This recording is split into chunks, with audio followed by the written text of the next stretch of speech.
Subhanallah, subhanallah, walhamdulillah, wala ilaha illallah, wallahu akbar. A'udzubillahi minasyaitanirrajim. Bismillahirrahmanirrahim.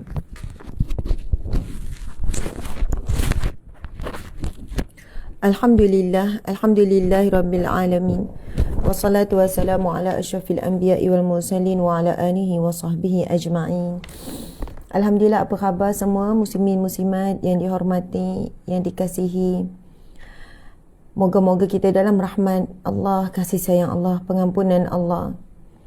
Moga kita sentiasa dalam jalan-jalan yang kebenaran, jalan-jalan orang-orang yang bertakwa, jalan-jalan orang yang memperbaiki diri, jalan-jalan orang yang sentiasa menjaga setiap lidah dan perkataan yang ingin dikeluarkan. Allahu Akbar, alhamdulillah.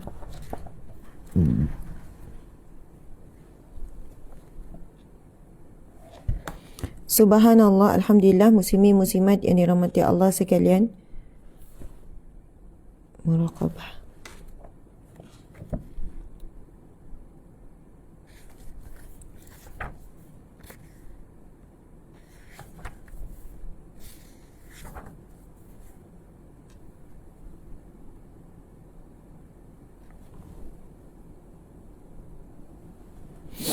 Okey.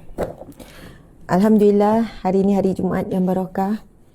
Hari Jumaat yang mulia, hari Jumaat yang ketiga kan bulan Rejab. Subhanallah, bila tiba hari Jumaat kita akan rasa satu perasaan berbeza. Begitulah yang perlu umat Islam rasa bila tiba hari Jumaat. Kita perlu rasa ia adalah satu hari yang istimewa, hari yang tenang, hari yang membahagiakan, hari yang disebut sebagai perayaan. Perayaan umat Islam, hari kebesaran umat Islam.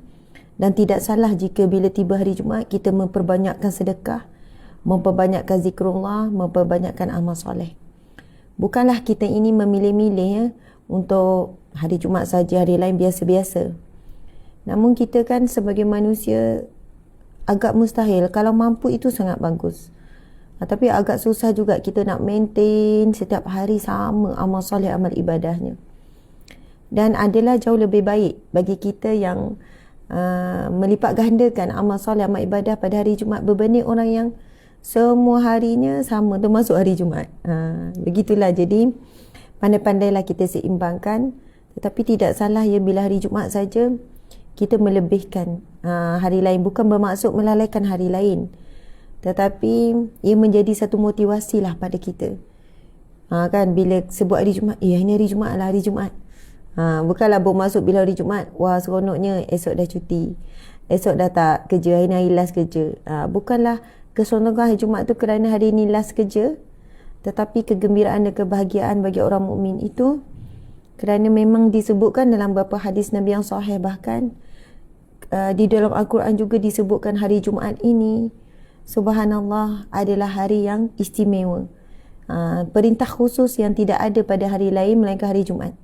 Jumaat itu sendiri bermaksud himpun, kumpul, iaitu umat Islam berhimpun dan berkumpul, dan terhimpunnya banyak kebaikan, banyak hikmah, banyak rahmat Allah pada hari Jumaat. Subhanallah, Allahu Akbar.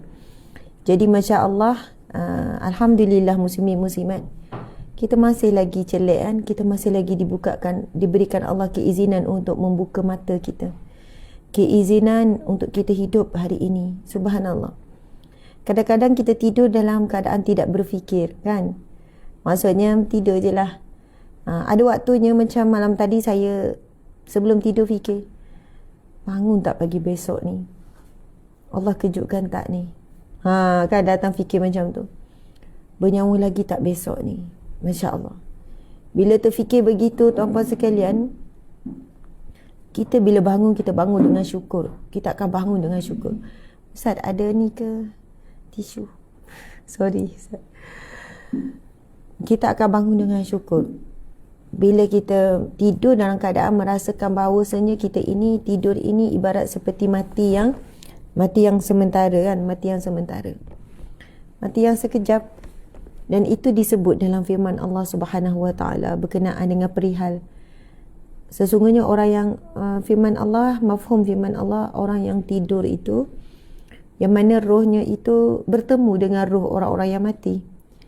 Lalu Allah menahan bagi orang yang Allah ingin menahan rohnya. Maksudnya sebab itu ada orang yang mati dalam tidur.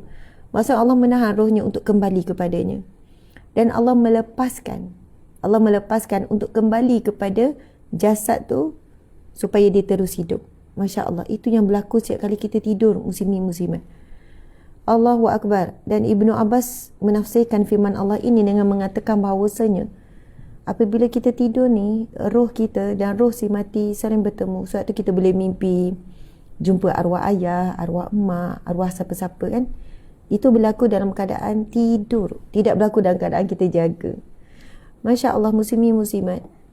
Jadi sebelum kita tidur kan, Masya Allah, sebelum kita tidur ni, kita kena ada perasaan bimbang tu.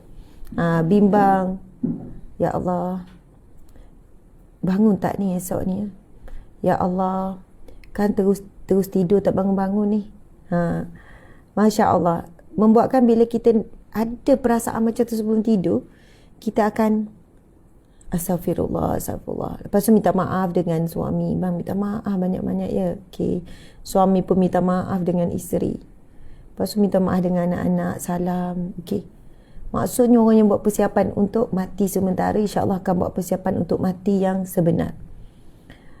Jadi bila kita ada perasaan begitulah sebelum tidur, bangun tidur kita dengan syukur. Bangun, Alhamdulillah, bangun lagi. Alhamdulillah, Masya Allah, Alhamdulillah, ya Allah, syukurnya hidup lagi. Boleh meneruskan lagi agenda-agenda, impian-impian, perancangan-perancangan. Ada lagi Allah bagi peluang untuk kita buat amal ibadah dan taubat. Masya Allah. Besar sangat nikmat, tetapi kerana nikmat hidup itu percuma. Bukannya bila hari ni, okey nak hidup saya lagi, kena bayar lagi 1,000.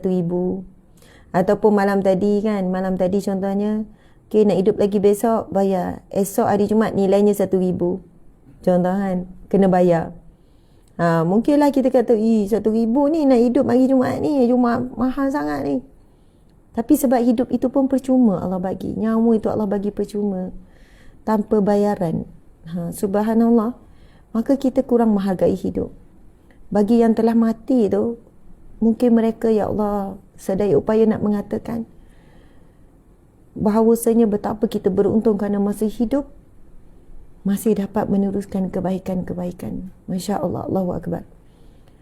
Dan saya perhatikan orang yang banyak dapat buat kebaikan adalah orang yang sangat kurang menyibukkan hal orang lain.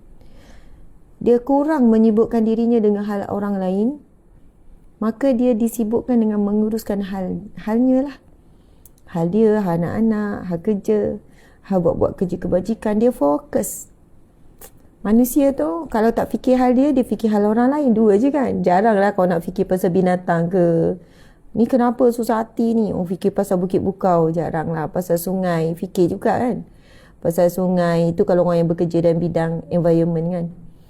Ya, tetapi manusia dua lah. Sama ada dia disibukkan memikirkan hal orang lain, tentang aib orang lain, tentang kekurangan orang lain, tentang kesilapan orang lain, ataupun dia disibukkan dengan memikirkan tentang dirinya, tentang keluarganya, tentang anak-anaknya, tentang isterinya, tentang suaminya, tentang usaha-usaha yang sedang dilakukannya.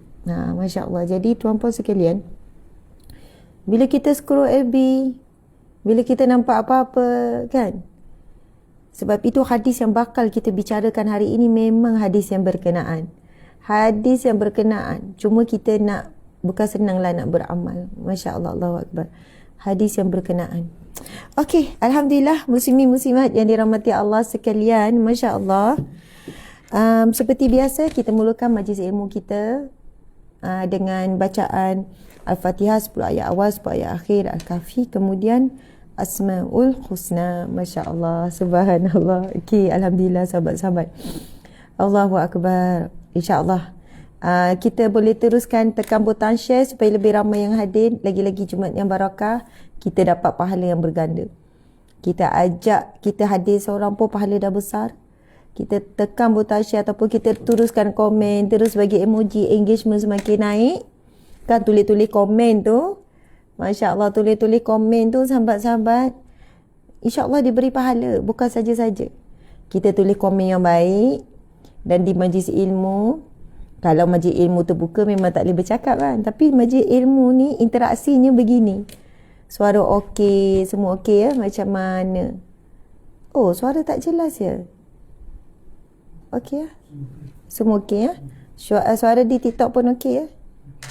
Okey, alhamdulillah. Bismillah. Auzubillah minasyaitanirrajim. Bismillahirrahmanirrahim. Assalamualaikum warahmatullahi wabarakatuh. Alhamdulillah, Masya Allah. Okey, kita mulakan ya sahabat-sahabat. Al-Fatihah dulu, 10 ayat awal dan 10 ayat akhir Al-Kahfi. Kemudian kita baca Asmaul Husna. A'udzubillahi minasyaitanirrajim. Bismillahirrahmanirrahim. Alhamdulillahi rabbil alamin. Ar-Rahmanir-Rahim. Maliki yaumiddin. Iyyaka na'budu wa iyyaka nasta'in. Ihdinas siratal mustaqim. Siratal ladzina an'amta 'alaihim ghairil maghdubi 'alaihim waladdallin. Amin. Bismillahirrahmanirrahim.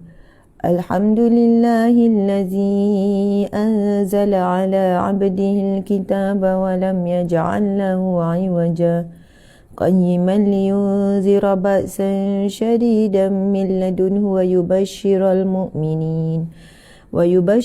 mu'minin alladhina ya'maluna as-salihati anna lahum ajran hasana ماكثين فيه أبدا وينذر الذين قالوا اتخذ الله ولدا ما لهم به من علم ولا لآبائهم كبرت كلمة تخرج من أفواههم إن يقولون إلا كذبا فلعلك باخع نفسك على آثارهم إن لم يؤمنوا بهذا الحديث أسفا إنا جعلنا ما على الأرض زينة لها لنبلوهم أيهم أحسن عملا وإنا لجاعلون ما عليها صعيدا جرزا أم حسبت أن أصحاب الكهف والرقيم كانوا من آياتنا عجبا إذ أوى الفتية إلى الكهف فقالوا ربنا آتنا من لدنك رحمة وهيئ لنا من أمرنا رشدا. أعوذ بالله من الشيطان الرجيم. وعرضنا جهنم يومئذ للكافرين عرضا الذين كانت أعينهم في غطاء عن ذكري وكانوا لا يستطيعون سمعا أفحسب الذين كفروا أن يتخذوا عبادي من دوني أولياء إنا أعتدنا جهنم للكافرين نزلا قل هل ننبئكم بالأخسرين أعمالا الذين ضل سعيهم في الحياة الدنيا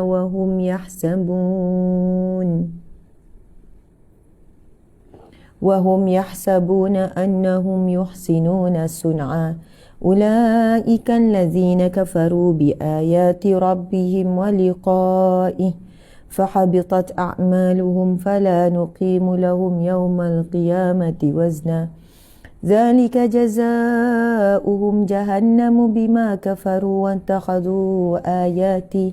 واتخذوا آياتي ورسلي هزوا innal ladzina amanu wa 'amilus solihati kanat lahum jannatul firdausi nuzula khalidina fiha la yabghuna 'anha hiwala qul law kana al-bahru midadan li kalimati rabbi لنفد البحر قبل أن تنفد كلمات ربي ولو جئنا بمثله مددا قل إنما أنا بشر مثلكم يوحى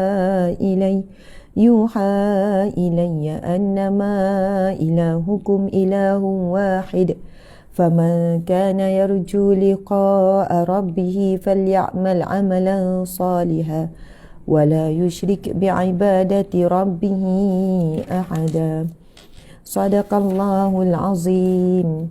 Seterusnya kita bacakan Asmaul Husna. A'udzubillahi minasyaitanir rajim. Bismillahirrahmanirrahim. Nas'aluka ya man huwallahu alladzi la ilaha illa huwa ar-rahmanur rahim. Al-Malikul Quddusus Salamul Mu'minul Muhaiminul Azizul Jabbar Al-Mutakabbirul Khaliqul Bari'ul Musawwirul Ghaffarul Qahharul Wahhab Al-Wahhabur Razzaq. Betul ya? Al-Wahhabur Razzaqul Fattahul Alim القابض الباسط الخافض الرافع المعز المذل السميع البصير الحكام العدل اللطيف الخبير الحليم العظيم الغفور الشكور. Sekejap, yang tiada suara boleh restart balik. Astaghfirullahalazim, minta maaf sampai berhenti. Sebab banyak dekat TikTok dia orang komen tak ada suara. Minta maaf, saya jadi terhenti. Astaghfirullahalazim. Minta maaf ya. Jadi okey. Okey, subhanallah. Ramai sangat yang komen tak ada suara di TikTok. Jadi macam mana? Kita kena keluar balik ke? Ada yang kata ada, tapi ramai juga yang kata tiada. Okey, tak apa. Kita teruskan. Minta maaf banyak-banyak. Kita mula balik ya. Okey ya. Okey. Subhanallah, astaghfirullahalazim, minta maaf. Okey. Kita mula balik muslimin-muslimat Asmaul Husna, masya-Allah. Bismillahirrahmanirrahim. Nas'aluka ya man huwallahu alladzi la ilaha illa huwa ar-rahmanur rahim. Al-Malikul Quddusus Salamul Mu'minul Muhaiminul Azizul Jabbar Al-Mutakabbirul Khaliqul Bari'ul Musawwirul Ghaffarul Qahhar Al-Wahhabur Razzaqul Fattahul Alim Al-Qabidul Basitul Khafidul Rafi'ul Mu'izzul Muzillul Sami'ul Basir Al-Hakamul Adl Al-Latiful Khabir Al-Halimul Azim Al-Ghafurul Syakur Al-Aliyul Kabirul Hafizul Muqid Al-Hasibul Jalil Al-Karimul Raqib Al-Mujibul Wasi'ul Hakimul Wadudul Majidul Ba'isul Syahid Al-Haqqul Wakil Al-Qawiyul Matin Al-Waliyul Hamid Al-Muhsil Mubdi'ul Mu'id Al-Muhyil Mumitul Hayyul Qayyum Al-Wajid Al-Majid Al-Wahidul Ahadul Samadul Qadirul Muqtadirul Muqaddim Akhirul Awwalul Akhir Al-Zahirul Batinul Walil Muta'alil Barut Tawab Al-Muntaqimul Afu Ra'uful Malikul Mulki Zul Jalali Wal Ikram Al-Muqsitul Jami'ul Ghaniyul Muniyul Mani'ul Dar Al-Nafi'ul Nurul Hadil Badi'ul Baqi Al-Warisul Rashidul Saburul Ladzi Laysa Kamithlihi Syai'un wa huwa Sami'ul Basir. Allahumma salli afdala salati ala as'adil makhlukati ka sayyidina Muhammadin wa ala alihi wa sahbihi wa sallim adada ma'lumatika wa midada tika kullama zakaraka zakirun wa ghafala an zikrihil ghafilun. Subhanallah, subhanallah, alhamdulillah, walhamdulillah, wallahu akbar. Subhanallah, walhamdulillah, wa la ilaha illallah, wallahu akbar. Subhanallah, walhamdulillah, wa la ilaha illallah, wallahu akbar. Terima kasih Abah Turki, HHD, terima kasih semua. Subhanallah, Cik Arara, Nurul Huda, Max Bulu Ceras, Sahas, Firina dan semuanya. Terima kasih semua, Zaliha Anu Amwa dan sebagainya yang hadir pada kuliah kita pagi ini. Masya Allah, hari Jumaat yang barakah.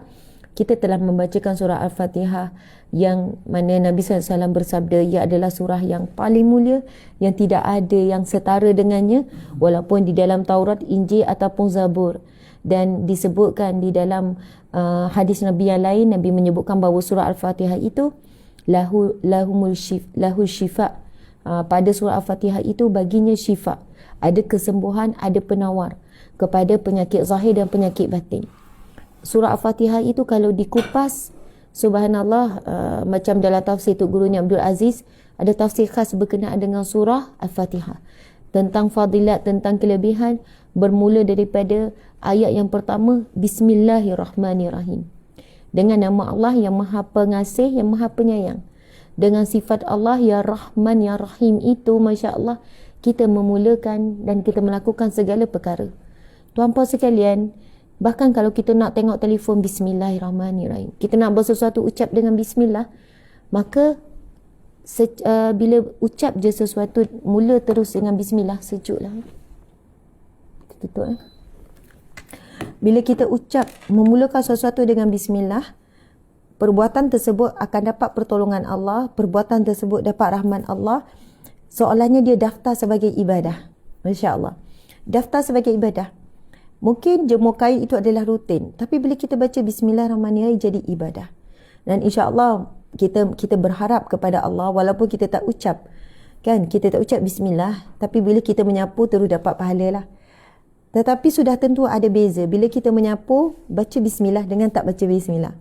Kita masak tak mula dengan Bismillah, tak baca Bismillah, berbeza.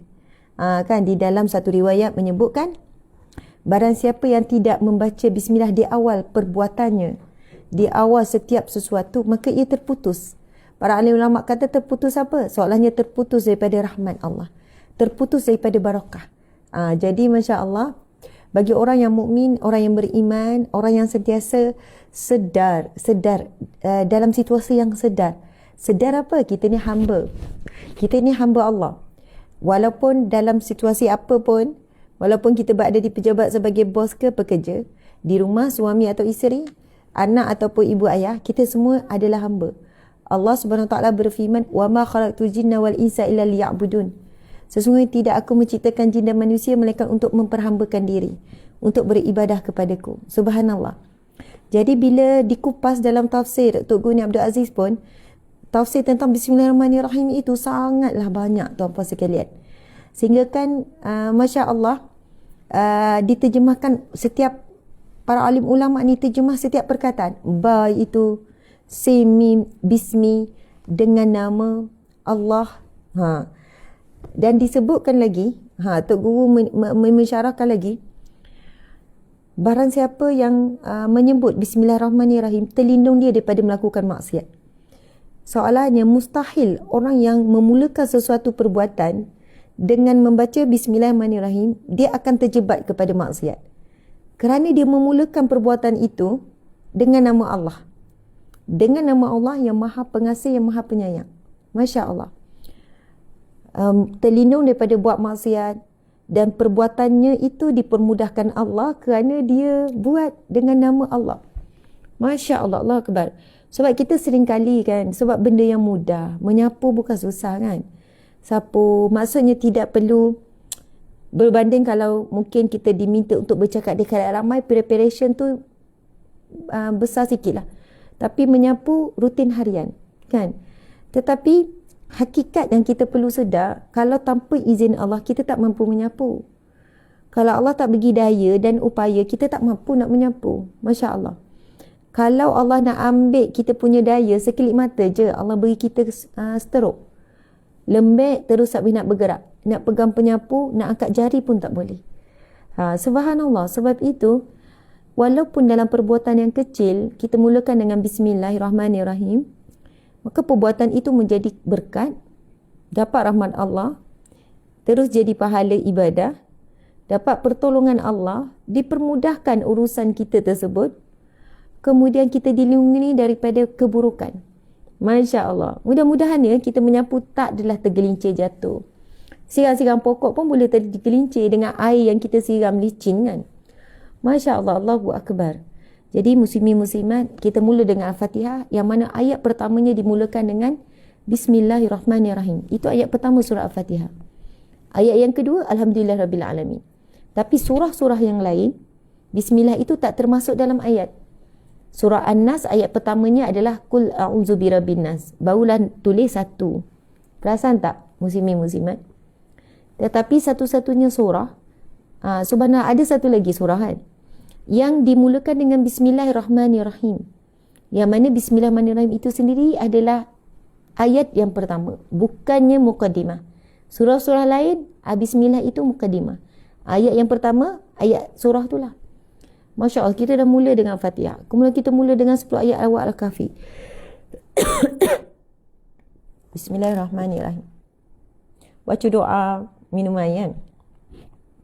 Allahumma inna nas'aluka ilman nafi'an wa rizqan wasi'an wa shifaan min kulli da'in wa tijaratan lan tabur bi rahmatika ya arhamar rahimin. Bismillah.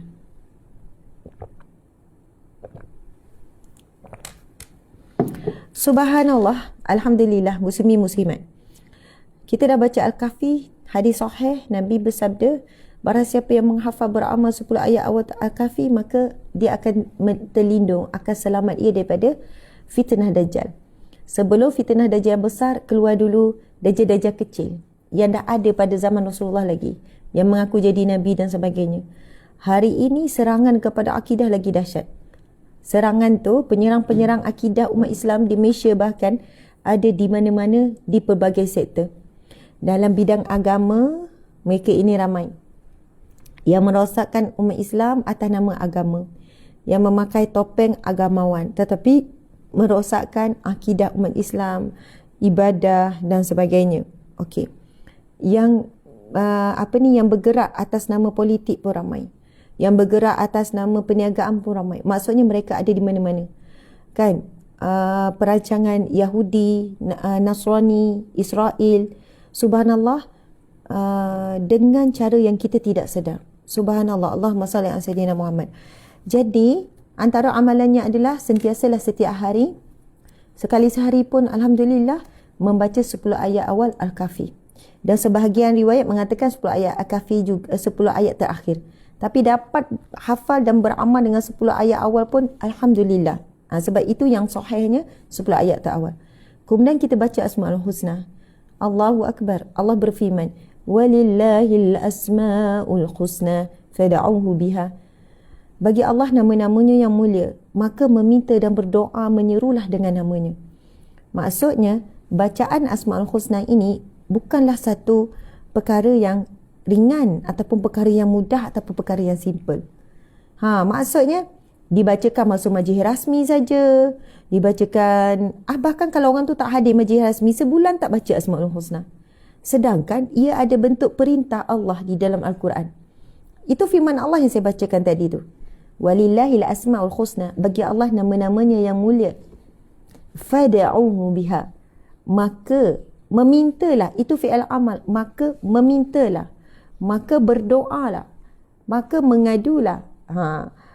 Maka meminta, mengadulah ataupun berdoalah dengan namanya itu. Subhanallah. Hadis Nabi pula, hadis yang sahih, Nabi bersabda, Inna lillah, bagi Allah, tis'atun wa tis'ina. Bagi Allah ada 9 isman, bagi Allah ada 99 nama, mi'atan illa wahidan, 100 kecuali satu. Sabda Nabi. Man ahsaha dakhala jannah. Siapa yang membaca, beramal, menghafal dan beramal dengan Asmaul Husna, dakhala jannah, dia pasti masuk syurga. Nabi kata dia akan masuk syurga. Sebab itu antara sebab saya mulakan setiap kali kuliah Riyadhus Salihin Al-Fatihah 10 ayat awal Al-Kahfi dan akhir dan baca Asmaul Husna. Supaya nak membiasakan masyarakat dengan 3 bacaan yang sangat besar fadilatnya. Dan boleh jadi kalau tuan-puan tak ikuti saya daripada awal, mungkin hari itu berlalu tanpa kita membaca 10 ayat awal Al-Fatihah. Kita akan bacalah sebab Al-Quran, sebab solat. Dan kita mungkin tak baca Asmaul Husna. Jadi insya-Allah selepas ini kita cuba hadir di awal lagi sebab kita akan mula mukadimah dengan bacaan tersebut.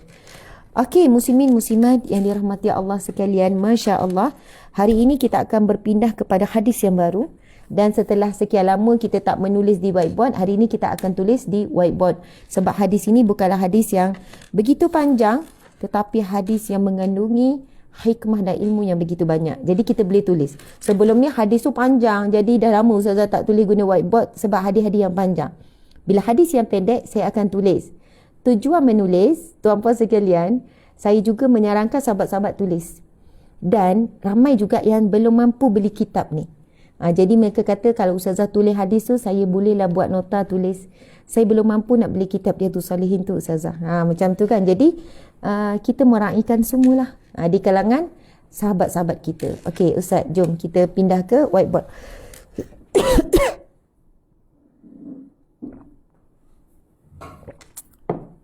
Belakang saya ni kan ada encik suami kan, yang selalu membantu dan memudah cara. Masya Allah. Kami buat part masing-masing dengan terbaik. Kami cuba buat part masing-masing dengan terbaik. Saya tak akan mampu untuk fokus ceramah, fokus kepada penyampaian, fokus kepada apa yang ingin dikongsikan tanpa bantuan yang proaktif, yang terbaik. Ustaz, boleh tak tolong nak tu apa tu? Betul. Subhanallah. Saya dah pakai ni. Saya nak bergerak pun memang tak boleh. Terima kasih Ustaz. Alhamdulillah.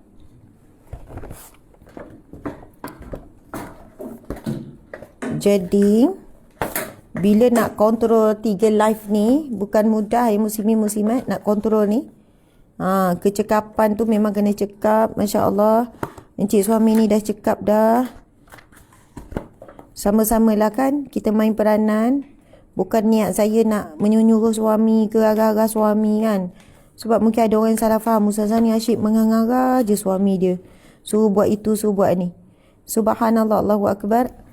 Sebenarnya itulah kita ni saling bekerjasama. Jika saya tak minta, encik suami tak tahu keperluan saya. Kan? Lepas tu mic-nya ada dekat saya ni kalau saya nak pergi sendiri kan buka kan pasang. Jadi begitulah muslimin muslimat. Kadang-kadang ni macam contohlah kalau saya nak alih-alih ni kan. Kalau saya yang alih-alih sendiri terganggu sebenarnya bila untuk menuliskan. Okey. Boleh ya encik suami? Bismillahirrahmanirrahim. Terima kasih Ustaz. Bismillahirrahmanirrahim. Hari ini adalah kuliah Riyadhus Salihin kita yang keberapa? Dulu ni sahabat-sahabat peringkat awal dulu saya banyak tulis. Lama-lama dah masuk bab-bab seterusnya dah jumpa hadis yang panjang-panjang, jadi kita pun tak sempat, kita dah tak dapat nak tulis. Okey, hari ini kuliah Riyadhus Salihin anak-anak semua, sebab ramai juga yang ikut ni pelajar ni. Ada yang baru nak, macam Ustazah saya baru nak belajar ni, saya baru nak menuntut ilmu. Kan? Okey, Ustaz, kita sidi ke berapa Ustaz? Okey, bahasa Arabnya adalah Riyadhus Salihin. Riyadhus Salihin. Maksudnya adalah ini taman. Riyad ni taman-taman. As-Salihin orang soleh. Itulah dia. Ada yang kalau saya tulis bahasa Arab, ramai juga yang minta Ustazah tulis dalam bahasa Melayu, saya tak faham. Maksudnya tak faham. Kena tulis macam ni, Riyadhus Salihin. Riyad taman, orang-orang soleh. Ini menggunakan kitab Riyadhus Salihin. Kita guna kitab Riyadhus Salihin, masya-Allah. Ini kitab Riyadhus Salihin. Okey. Live ini kalau saya duduk guna live depan, kamera depan sebab saya nak tengok komen respon tu. Tapi bila live berdiri, kena guna kamera belakang. Jadi bila guna kamera belakang memang kena ada seorang lagi. Boleh pusing? Kejap. Kalau ini ini kan? Okey. Jadi kita gunakan kitab ni ya, anak-anak, adik-adik, ibu ayah, muslimin muslimat sekalian. Riyadhus Salihin, Taman Orang Saleh, yang disusun oleh Imam Nawawi. Subhanallah, ini adalah hujjatul Islam, ulama besar ya dalam mazhab Syafi'i kita. Jadi ini digunakan rujukan umat Islam seluruh dunia. Jadi insya-Allah dengan kita mempelajari kitab Riyadhus Salihin yang menyusun hadis-hadis Nabi yang sahih, yang hasan, dan juga firman Allah, moga kita benar-benar berada di taman orang soleh, insya-Allah. Jadi hadis yang kita akan bicarakan pada hari ini adalah hadis yang saya ni ya. Hari ini dah siri 107 ya Ustaz.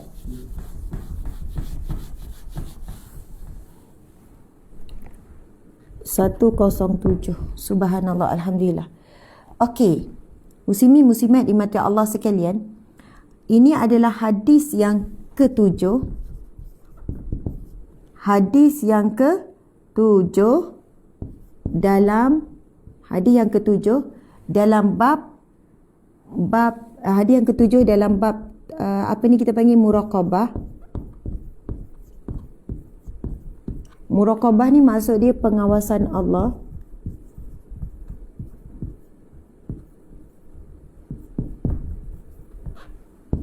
Okey.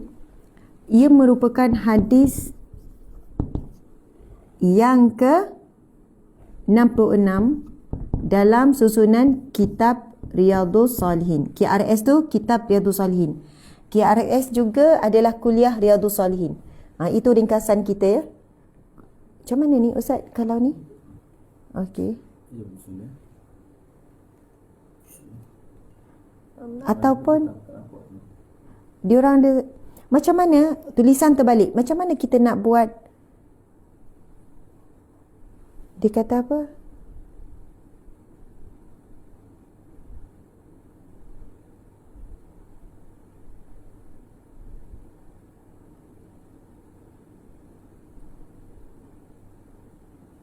Ustazah terbalikkan kamera, tulisan jadi terbalik. Itulah macam mana kita nak pusingkan kamera Ustaz. Kamera. Okey. Dah.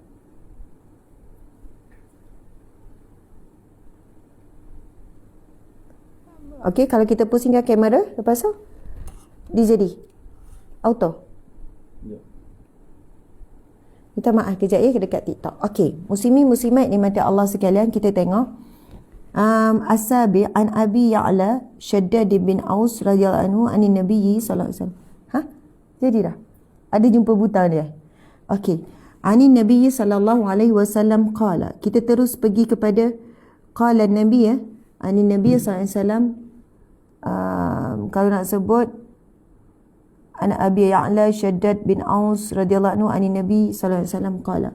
Kita terus pergi kepada qala. Qala maksudnya sabda Nabi terus lah. Ini kan dia macam rosak lah hujung dia.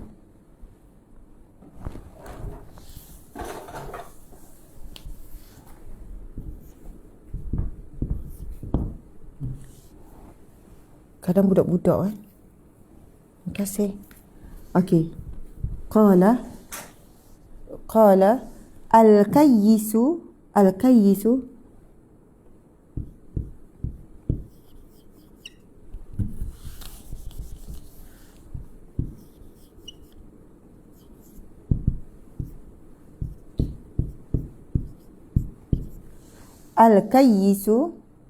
man dana nafsahu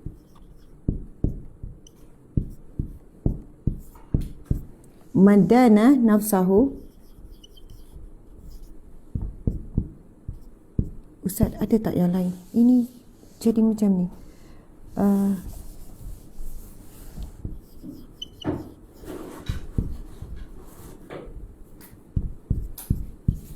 Mandana nafsahu wa amila lima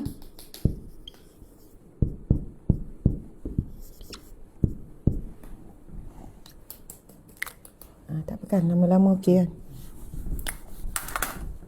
Wa amila 5 sebab ni selalu budak-budak datang main. Wa amila 5 ba'dal maut. Budak-budak tu anak-anak lah. Dia main-main jadi rosak mata ni. Wa alima wa amila 5 ba'dal maut. Ba'dal mauti wal ajiz. Masya-Allah. Wal ajiz.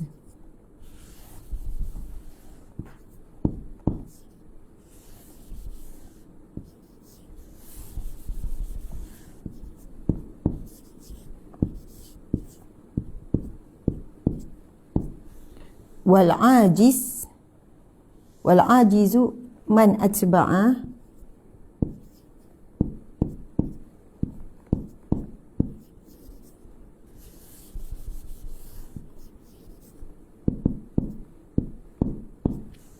wal ajizu man atba'a nafsahu hawaha. Man atba'a nafsahu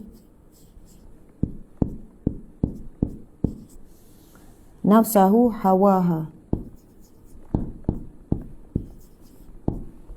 Nafsahu hawaha wa tamanna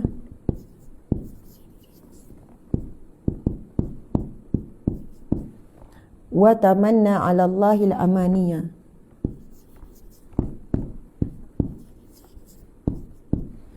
Ala Allahil amaniyah.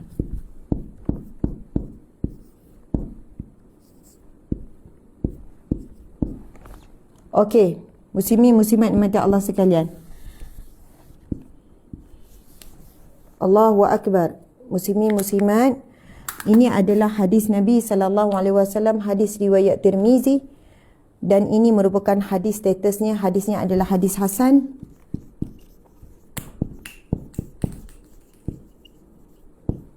Okey, riwayat hadis rawahu Tirmizi.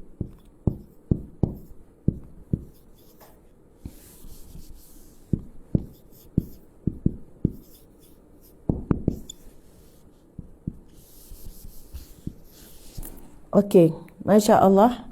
Muslimin muslimat di mata Allah sekalian, mari kita perhatikan maksud dia. Qala ini berkatalah Nabi ataupun bersabda. Bersabda Nabi sallallahu alaihi wasallam. Bersabda Nabi sallallahu alaihi wasallam. Al-kayyisu membawa maksud orang. Ada alif lam makrifah ni. Maksudnya ia adalah dikhususkan ataupun ditujukan kepada golongan ini. Maksudnya ia bukan umum. Kalau an-nakirah ni dia tak ada alif lam, dia umum lah, maksudnya ramai. Tapi bila sebut al-kayyisu, subhanallah, membawa maksud golongan ini rare. Maksudnya dia khusus pada golongan ini. Al-kayyisu, ini kaf, ya, sin, al-kayyisu, orang yang orang yang benar-benar, orang yang, kalau terjemahan kayyisu ni, dia, okey, kalau hakim tu bijak, ataupun adalah maksud-maksud dia. Tapi bila sebut, saya nak ni al-kayyisu, okey, al-kayyisu, betul lah ni. Dia kat atas ni, syadah ni, al-kayyisu, orang yang benar-benar, terjemahannya begitu, orang yang benar-benar bijak. Nabi kata orang-orang yang benar-benar bijak ataupun orang-orang yang benar-benar berakal. Orang yang benar-benar bijak dan orang yang benar-benar berakal ataupun cerdik ialah mandana nafsahu. Mandana, yang dana ini lebih membawa maksud yang banyak koreksi diri.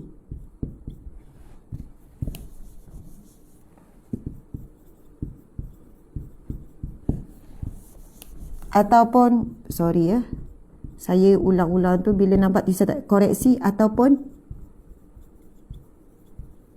yang banyak muhasabah diri. yang banyak mengkoreksi dirinya, menghisap dirinya, dan nafsahu, koreksi muhasabah dirinya, wa amila lima ba'dal maut, dan wa amila maksudnya berbuat persiapan, wa amila lima ba'dal maut, dan beramal dan banyak beramal untuk menghadapi, dan beramal ataupun kita sebutkan dan banyak beramal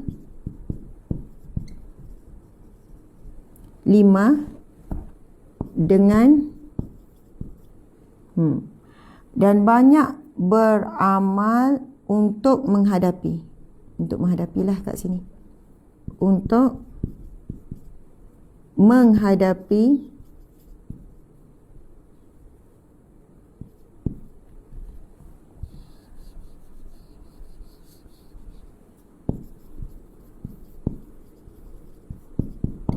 dan banyak beramal untuk menghadapi kehidupan selepas mati.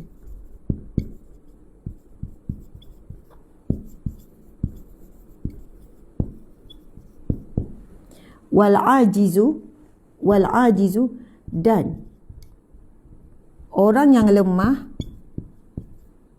ajiz lemah, dan orang yang dia ajiz ni, dia bukan lemah biasa. Orang yang benar-benar lemah. Gitu. Orang yang benar-benar lemah. Ustaz nampak tak ujung tu? Orang yang benar-benar lemah, ataupun orang yang maksudnya tidak bijak. Kalau kita orang yang bodoh lah, macam tu lah.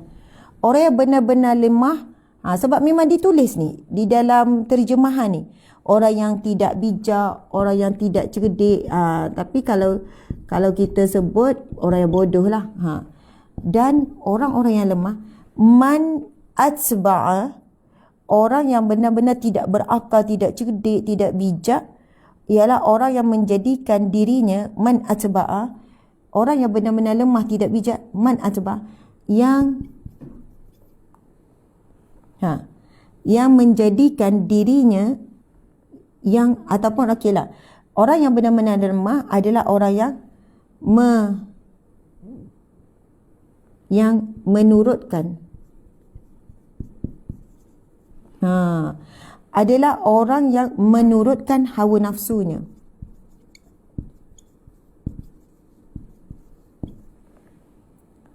Orang yang menurutkan hawa nafsunya. Okey, nafsahu hawaha, orang yang menjadikan dirinya mengikut hawa nafsunya.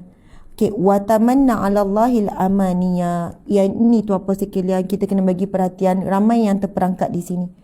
Maksud di sini adalah wa tamanna, dan berangan-angan, dan berangan-angan kepada Allah,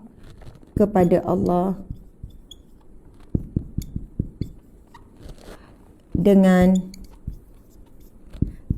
pelbagai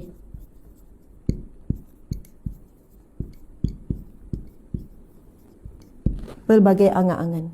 Masya Allah. Okey, sahabat-sahabat muslimin muslimat, insya-Allah kita cuba baca dulu hadis ini supaya dapat barakah membacanya. Boleh ya Ustaz sama-sama? Bismillahirrahmanirrahim. Qala an-nabi sallallahu alaihi wasallam, al-kayyisu man dana nafsahu wa amila lima ba'dal maut, wal ajizu man atba'a nafsahu hawaha wa tamanna 'ala Allahil amaniya. Masya Allah. Yang bermaksud, bersabda Nabi SAW, orang yang benar-benar bijak dan berakal adalah orang yang banyak muhasabah, maksudnya merenung kepada dalam dirinya. Dia banyak menyibukkan dan menguruskan dirinya, banyak muhasabah diri sendirilah. Tapi hari ini ramai orang muhasabah orang lain, banyak mengkoreksi diri orang lain, banyak maksudnya lebih kepada melihat perbuatan orang lain. Macam itulah. Tetapi Nabi sebut orang yang benar-benar bijak dan berakal adalah orang yang banyak fokus kepada dirinya, banyak muhasabah dirinya. Sebab bila kita muhasabah diri, kita fokus pada diri sendiri, maka kita ada ruang yang banyak untuk mengubah diri kita. Ada ruang yang banyak untuk memperbaiki diri kita. Subhanallah. Sebab itu mukadimah tadi tu dimulakan dengan berkenaan dengan perihal di antara kerugian manusia pada hari ini, termasuklah saya, apabila kita terlalu banyak memikirkan hal orang lain, kan, membicarakan tentang perihal orang lain yang sudah tentu kita menilai dan melihat dengan mata kasar, mata zahir, dan kita tak tahu apa yang berlaku sebenarnya. Kita tak tahu apa yang di sebaliknya. Sebab kita terlalu banyak sangkaan-sangkaan. Subhanallah. Jadi, perbuatan tersebut, ia telah membuatkan kita ini terdedah kepada membinasakan diri sendiri. Nabi kata, orang yang paling benar-benar bijak, orang yang mandana, yang banyak mengoreksi muhasabah dirinya. Wa amila lima, dan banyak beramal untuk menghadapi kehidupan selepas mati. Untuk menghadapi ba'dal maut, kehidupan selepas mati.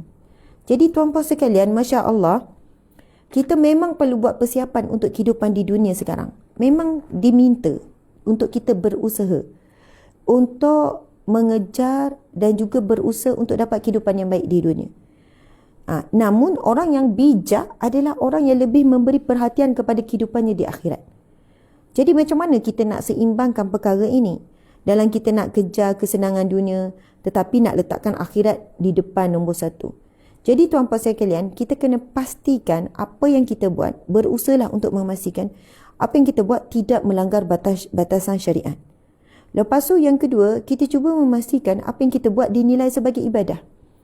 Tuan-puan, kita kerja apa pun, memang itu adalah satu ibadah, pahala besar jadi rezeki ni.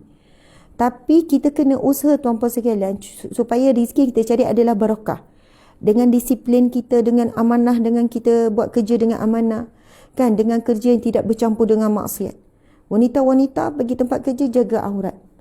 Dibimbangi 8 jam kita tempat kerja, kita bukan menghimpun pahala ibadah kerja, tapi menghimpun dosa melakukan maksiat. Apakah maksud maksiat? Kita bayangkan maksiat ni berduaan. Orang, tu tengah buat maksiat tu. Tengok menyanyi, tu tengah buat maksiat tu. Masya Allah, tengok berpeluk maksiat. Maksiat ini maksud dia umum. Apa sahaja yang dilakukan, perkara yang Allah larang, semua itu maksiat. Segala perkara yang mendatangkan dosa besar ataupun dosa kecil, semua itu adalah perbuatan asi, perbuatan maksiat kepada Allah Subhanahu Wa Taala. Jadi orang yang tengah mengumpat maksiat, maksiat mengumpat, maksiat adu domba, maksiat berbicara tentang hal-hal dan aib orang lain, contohan. Masya Allah. Jadi muslimin-muslimat di mata Allah sekalian, berhati-hati kita sebab kebanyakannya manusia dan termasuklah saya sendiri, muhasabah diri, kita banyak bersangka-sangka. Dan itu firman Allah Subhanahu Wa Taala. Boleh tak Encik tolong bukakan status saya pagi ni? Itu firman Allah yang berkenaan dengan bersangka-sangka. Okey, kita tengok pula. Nabi SAW membawakan kumpulan yang pertama, itu kumpulan orang yang bijak. Yang banyak buat amal untuk menghadapi kehidupan selepas mati. Kita tahu kehidupan selepas mati, kalau kehidupan nak bahagia di dunia, waktu sekaranglah kita usaha. Kan? Waktu sekaranglah kita usaha dan kita terus dapat. Tapi kehidupan di alam barzah, masuk je alam barzah, masuk je alam akhirat, itu adalah waktunya kita tak akan dapat berusaha apa-apa lagi. Hidup adalah waktunya untuk kita berusaha. Tanpa dihisap. Kan kita belum dihisap ni. Belum ada malaikat yang datang ni. Belum ada malaikat yang datang untuk soal jawab kita, untuk kira amalan kita, belum. Dunia adalah tempat untuk kita beramal tanpa dihisap. Tapi once kita masuk saja ke alam kubur, itulah waktunya kita akan dihisap tanpa beramal lagi. Itu waktunya dihisap saja tanpa beramal dan terus diberi ganjaran masa itu. Jadi tuan-puan di mati Allah sekalian, Masya Allah, orang yang paling bijak, Nabi kata orang yang benar-benar orang yang banyak beramal untuk menghadapi kehidupan selepas mati. Jadi kalau kita tengok 24 jam hidup kita, tak banyak waktu kita untuk ibadah khusus, untuk solat bercukup zikrullah. Sebab 8 jam dah di tempat kerja. Lepas tu makan-makan. On the way balik kadang 1 jam, 2 jam perjalanan. Lepas tu sampai rumah, urusan rumah pula. Lepas tu tidur pula 6 jam. Jadi mungkin betul-betul ibadah khusus lebih kurang dalam 1 jam ke 1,5 jam, 1 jam setengah saja. Sebab itulah tuan-puan, kita perlu jadikan segala yang kita buat harian ini adalah bernilai ibadah. Jangan pekerjaan ataupun kita buat bercampur maksiat. Mesti dalam, mulakan dengan bismillah. Masya Allah. Lepas tu mesti dalam batasan syariat. Jangan ada pergaulan bebas di tempat kerja. Sebab bila campur maksiat, nilai ibadah tu jadi roboh, jadi runtuh. Okey. Dan Nabi kata wal ajiz, dan orang yang lemah. Tapi ajiz ni maksud benar-benar lemah. Orang yang tidak bijak, orang yang tidak cerdik, ataupun disebutkan juga dan orang yang tidak berakal itu man atba'a, yang menurutkan nafsahu, hawa nafsunya. Hawaha ni nafsu, hawa, nafsu dan hawanya. Dia yang sebut nafsahu, hawaha, hawa nafsu tu, yang mengikuti menurutkan hawa nafsunya. Wa tamanna 'ala Allahil amani, dan berangan-angan kepada Allah dengan pelbagai angan-angan. Masya Allah. Bila sebut, boleh tak tolong buka yang hadis ni, sebab di situ ada penjelasan dia. Okey. Bila menyebutkan tentang dan Masya Allah, dan angan-angan orang yang lemah, orang yang tidak bijak, orang yang tidak cerdik, ataupun orang yang kurang akal, iaitu orang yang banyak berangan-angan kepada Allah dengan pelbagai angan-angan. Masya Allah, Allahu Akbar. Okey, disebutkan penjelasannya dan berkenaan dengan hadis ini. Masya Allah.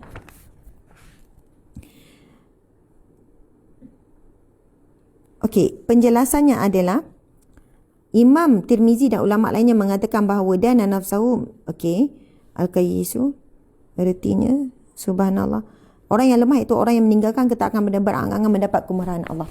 Okey, subhanallah. Ramai manusia hari ini buat maksiat, tapi dia buat angan-angan dia diampunkan oleh Allah. Betul tak?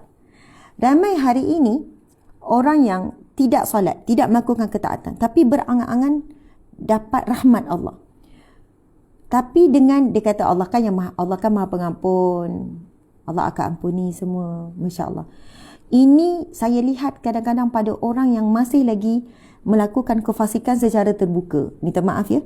Maksudnya beliau masih lagi buat fasik secara terbuka. Apa maksud fasik? Fasik membawa maksud orang yang masih berterusan dalam maksiat.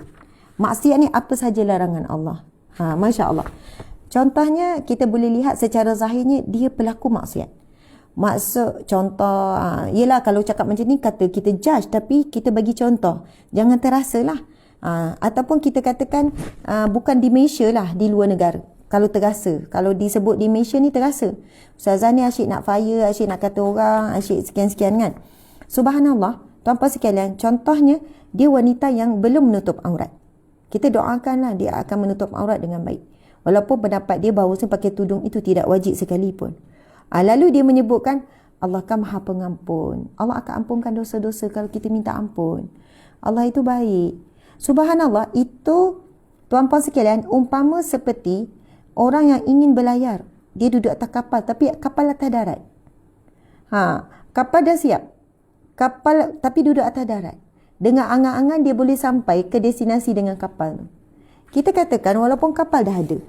Subhanallah, namun tidak melalui jalannya. Jalan yang perlu ditempuh oleh kapal itu adalah laut. Sebab itu orang bina kapal memang tepi laut. Sebab nanti dah siap kapal tu akan ditarik, akan ditolak, masuk ke laut. Masya Allah. Kapal dibina bukan di tengah-tengah bandar. Bukan kapal ini dibina di tengah-tengah kalau bot boleh lah, bot kecil boleh angkut dengan, tapi kapal besar akan dibina di kawasan pelabuhan dan sebagainya. Sebab laluan kapal adalah laut. Jadi kalau orang yang kapal buat dan dia kata kita akan sampai ke destinasi kita ni, kapal tapi tak masuk ke laut. Umpama seperti orang nak syurga tapi tak menempuh jalan dia. Nak pengampunan Allah tapi tak taubatan nasuha. Taubat gitu-gitu je. Astagfirullah. Ya Allah, ampuni dosaku. Tapi besok masih buka aurat, masih pakai ketat, mohon ampun dengan Allah. Jadi ini antara golongan yang disebutkan orang yang lemah lemah fikirannya, orang yang tidak bijak, orang yang tidak cerdik, ataupun orang yang kurang akalnya. Ini disebut dalam hadis Nabi. Wal ajiz, orang yang benar-benar lemah akalnya. Di sini ditulis oleh syarah alim ulama, membawa masuk lemah di sini, lemah akal, tidak bijak, tidak cerdik. Ini berlapiklah ni, ataupun orang yang bodoh, macam itulah. Orang yang menurutkan hawa nafsunya dan dia punya angan-angan kepada Allah dengan pelbagai angan-angan. Dia berangan-angan dengan Allah. Ustaz nampak ya yang bawah ni? Dia berangan-angan dengan Allah dengan pelbagai angan-angan. Masya Allah. Dia membayangkan dia mempunyai kedudukan yang baik di sisi Allah. Sebab itu muslimin muslimat, kalau kita baca Asmaul Husna, memang ada banyak. Masya Allah. Ustaz pegang je. Tak apa. Ustaz pegang. Fatimah bangun, main sini kejap. Dengar rambut Fatimah bangun tidur. Ya. Cuba Fatimah babai sikit. Fatimah ni umurnya 2 tahun lebih. Anak yang ketujuh. Diorang ni kan, saya kuliah di Salim memang kuliah kat rumah. Di studio tepi bilik. Jadi budak-budak ni kan tidur dengan kita kan. Bangun pagi tu dia cari dulu. Sebelum dia pergi kat pengasuh dia. Pengasuh Pengasuh tu bukan duduk dekat rumah kita. Gitu. Fatimah, Umi live. Ya. Oh, Fatimah nak tulis juga. Okey. Dah. Fatimah bye-bye sana. Bye-bye sikit. Okey. Okey. Oh, dia dah bocor. Ustaz. Pampers dia. Masya Allah. Bocor sikit.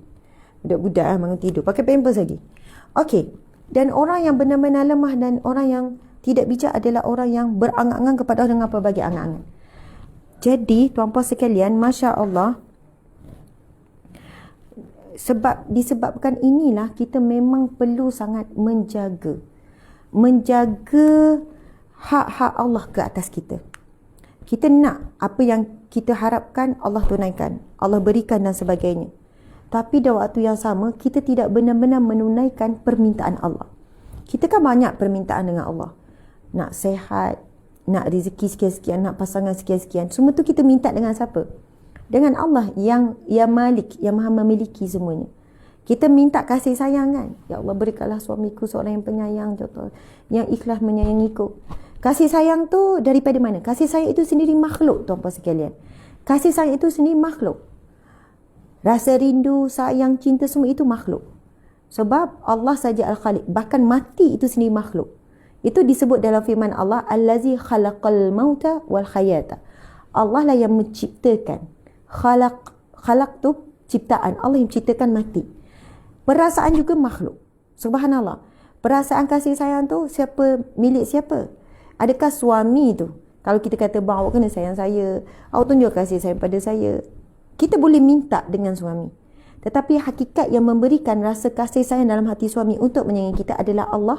Ya Rahman, Ya Rahim, Ya Wadud. Yang Maha Pengasih, Maha Penyayang, Maha Cinta. Subhanallah, Allahu Akbar.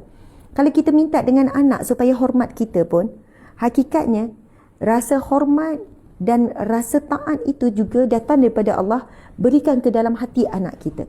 Sebab itu apa jua yang kita minta dengan manusia, hakikatnya sebenarnya kita sedang meminta dengan Allah supaya jadikan orang yang kita minta ini beri apa yang kita nak.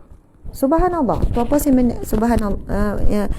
yang dirahmati Allah, semua manusia nak bila dia berniaga untung, bila dia berusaha berhasil, bila dia sakit diberi kesembuhan, bila dia jatuh semangatnya dibangkitkan semula. Allah ya Ba'is, yang Maha membangkitkan semangat. Allah ya Ali, yang Maha tinggi, meninggikan. Allah ya Aziz, yang Maha mulia. Kan Allah juga ya Khafid, yang Maha merendahkan. Maksud Allah boleh merendahkan siapa yang dia mahu. Jadi tuan-puan yang dirahmati Allah sekalian, manusia, saya juga, subhanallah, terlalu banyak berangan-angan dengan pelbagai angan-angan dengan Allah. Jadi angan-angan dengan cita-cita berbeza. Orang yang bercita-cita untuk dapatkan syurga, dia akan berusaha sedapat untuk dapatkan syurga. Sebab itu kita tak akan tanya kepada pelajar, okey, angan-angan kamu nak jadi apa? Angan-angan itu percuma. Siapa-siapa boleh berangan. Oh, angan-angan saya nak jadi Cinderella. Saya suka. Saya selalu berangan saya jadi Cinderella. Faham ya? Sebab itu disebutkan orang yang tidak bijak dan orang yang lemah, ada orang yang berangan-angan kepada Allah dengan pelbagai angan-angan. Kena beza. Orang berangan-angan itu yang kata angan-angan kosong. Angan-angan mak jenin contohnya.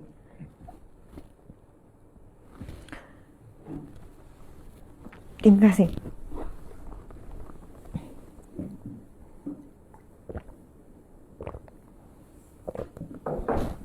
Orang yang berangan-angan ini orang yang tidak disusuli dengan usaha.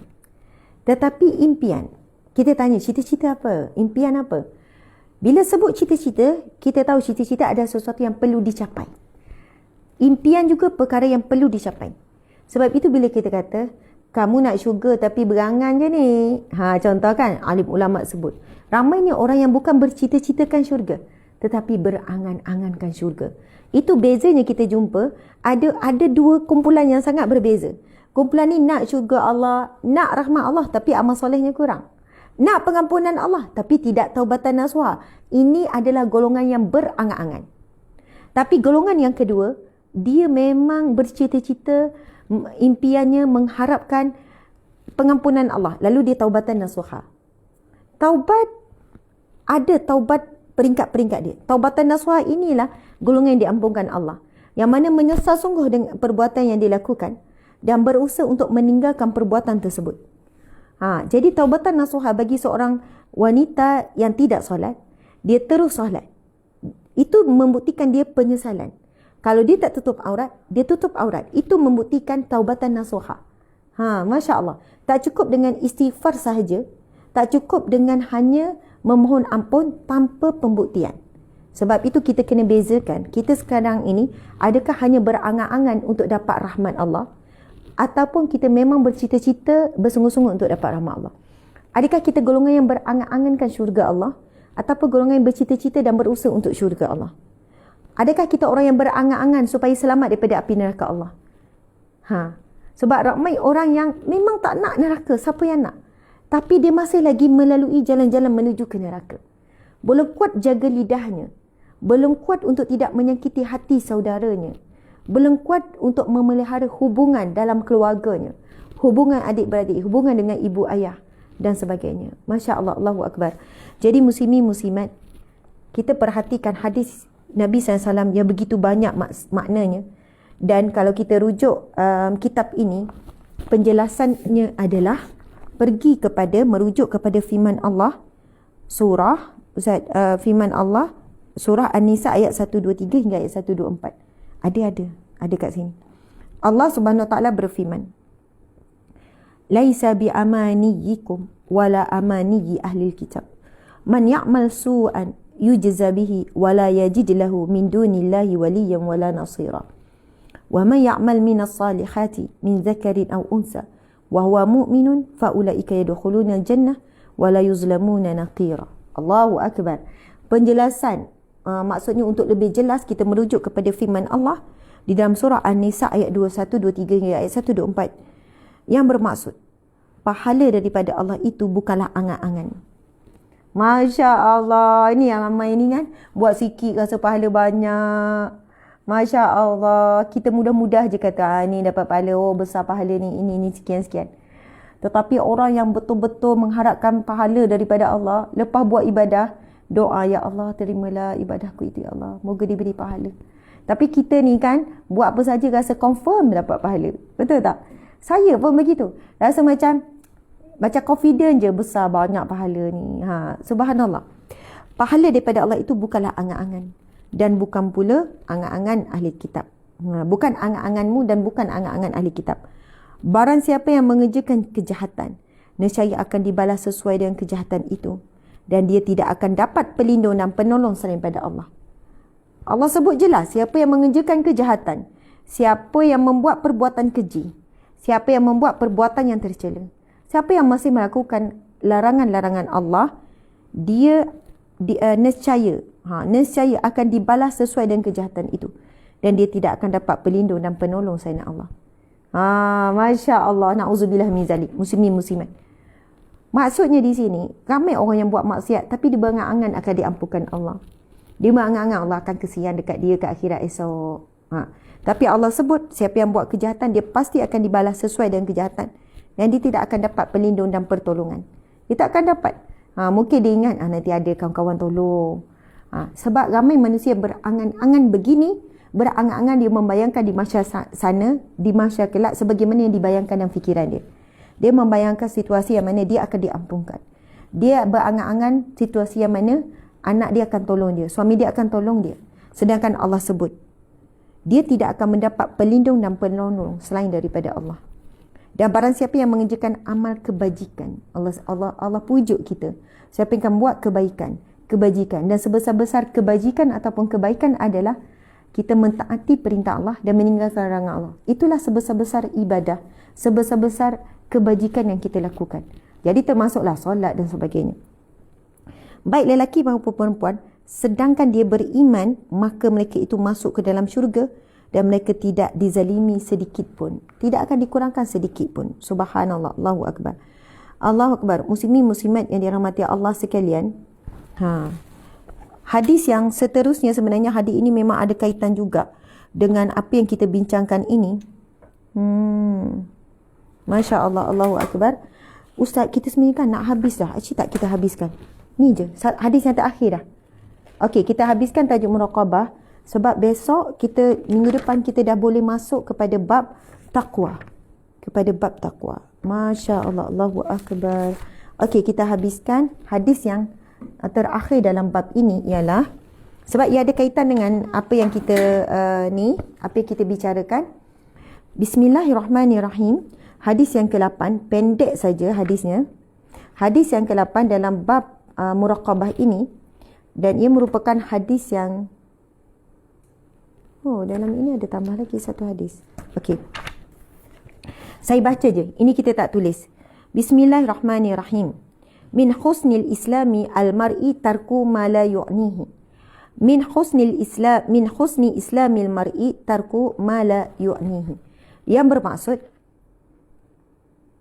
Rasulullah SAW bersabda, antara tanda-tanda keelokan ataupun kesempurnaan Islam seseorang ialah dia meninggalkan apa yang tidak berkaitan dengannya.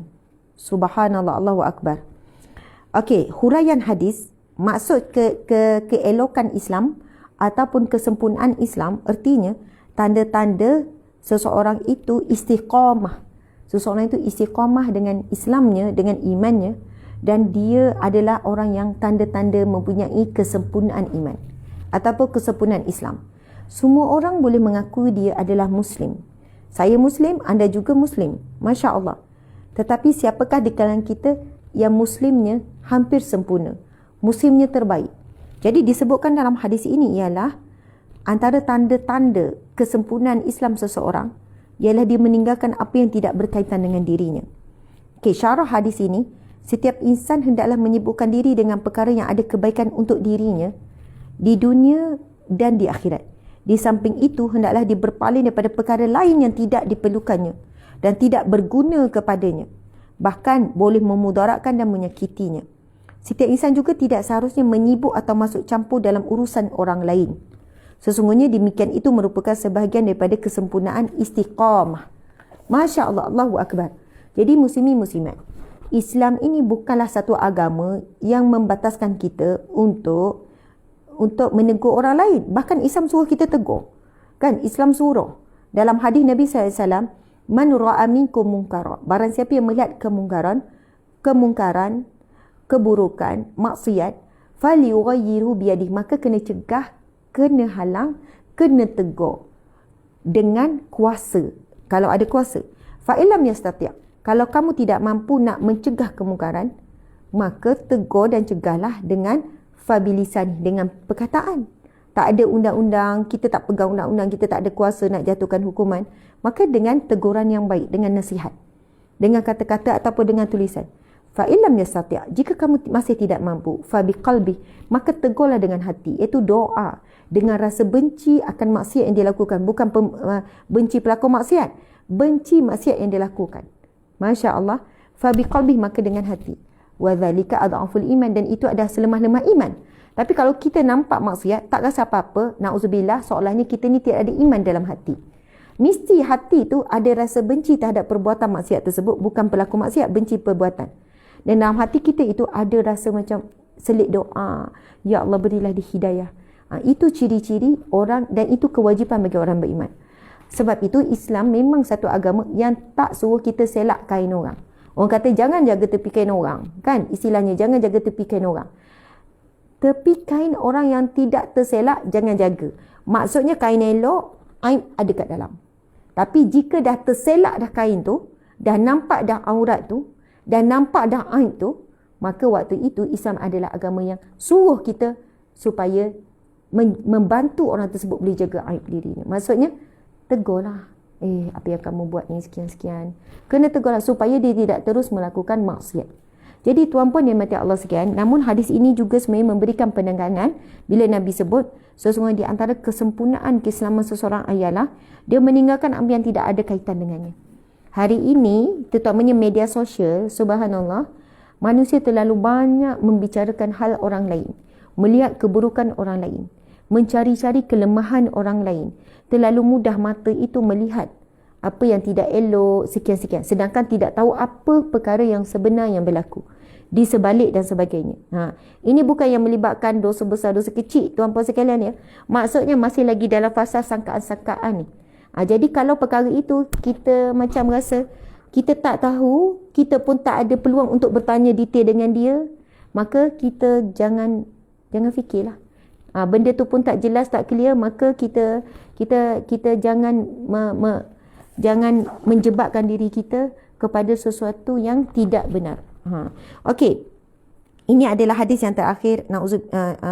Bismillahirrahmanirrahim. Lepas tu dah habis dah. Nabi sallallahu alaihi wasallam bersabda, An Umar radhiyallahu anhu an Nabi sallallahu alaihi wasallam qala, la yus'alu ar-rajulu fi ma daraba imra'atahu. Diwayatkan daripada Umar radhiyallahu anhu daripada Nabi sallallahu alaihi wasallam, baginda sallallahu alaihi wasallam bersabda, seseorang lelaki tidak harus ditanya mengenai apakah dia telah memukul isterinya. Masya Allah. Hadis riwayat Abu Daud dan lain-lain. Takhrij hadis ini ialah, okey, ada sebahagian mengatakan dalam tu ada tak hadis ni? Ada? Okey. Subhanallah. Penjelasannya, hadis ini merupakan dasar yang agung di antara dasar-dasar tentang adab.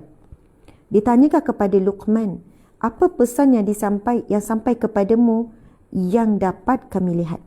Beliau menjawab, oh, ni hadis tadi. Okey, subhanallah.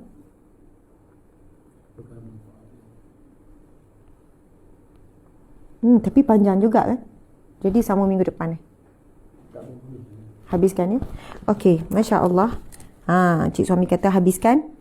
Penjelasan hadis ini, ditanyakan kepada Luqman, apa pesan yang sampai kepadamu yang dapat kami lihat? Ini hadis yang lepas tu memukul isteri ni. Ya, subhanallah. Okey. Ini tuan-puan sekalian agak panjang. Betul. Sebab ada yang kedua tu rupanya berkaitan dengan pukul isteri yang enggan bersama dengan suami dalam hubungan suami isteri. Jadi di situ ada penjelasan sikit. Saya takut kalau cepat-cepat berlaku salah faham. Alhamdulillah muslimin muslimat di mati Allah sekalian, hajatnya nak habiskan terus topik ni, iaitu bab muraqabah, nak pindah ke topik baru dah dalam kitab Dusalin. Namun kerana ia agak agak panjang, jadi kita masih lagi minggu depan kita akan buat penutupan bab muraqabah. Masya Allah. Jadi tuan-puan sekalian, sebagai penutup saya ingin mengajak dan ingin berkongsi sikit tentang buku Hijrahku Sebenarnya Untuk Siapa, buku terbaru yang baru 1 minggu saja dicetak. Alhamdulillah pada Jumaat yang lepas, hari Jumaat kan, maksudnya ngam-ngam lah 1 minggu, buku ini keluar daripada kilang. Cetakan pertama keluar daripada kilang. Cetakan pertama 5,000 naskah. Alhamdulillah telah terjual lebih kurang dalam 1,000 lebih lah, ke 1,000 ke 1,500. InsyaAllah mudah-mudahan buku Hijrahku ini sebenarnya untuk siapa akan menjawab persoalan-persoalan yang bermain dalam fikiran kita dan membantu untuk kita istiqamah dalam melakukan hijrah kepada Allah. Tidak ada orang yang tidak ada orang yang boleh berhenti hijrah. Ada orang kata, alhamdulillah saya sudah berhijrah. Subhanallah, sebenarnya alhamdulillah saya sedang berhijrah. Sebab hijrah kita tidak akan berhenti sehingga mati. Sebab setiap hari kita perlu hijrahkan diri kita menjadi lebih baik. Dan setiap hari kita sebenarnya berjuang untuk istiqamah dalam hijrah. Dan roh kita juga sentiasa berhijrah. Berpindah-pindah. Hijrah ni maksudnya perpindahan. Daripada alam roh ke alam dunia, ke alam barzah, ke alam mahsyar, ke alam syurga, insya-Allah. Jadi dalam proses perpindahan yang sentiasa berlaku, perpindahan tempat, perpindahan rasa, perpindahan perbuatan dan sebagainya, maka tuan-puan sekalian, kita tidak boleh lari daripada pimpinan ilmu. Jadi insya-Allah mudah-mudahan buku hijrahku sebenarnya untuk siapa? Hijrahku ini sebenarnya untuk dia. Mudah-mudahan boleh memberikan pencerahan, penjernihan hati dan kekuatan semangat untuk kita istiqamah dalam hijrah.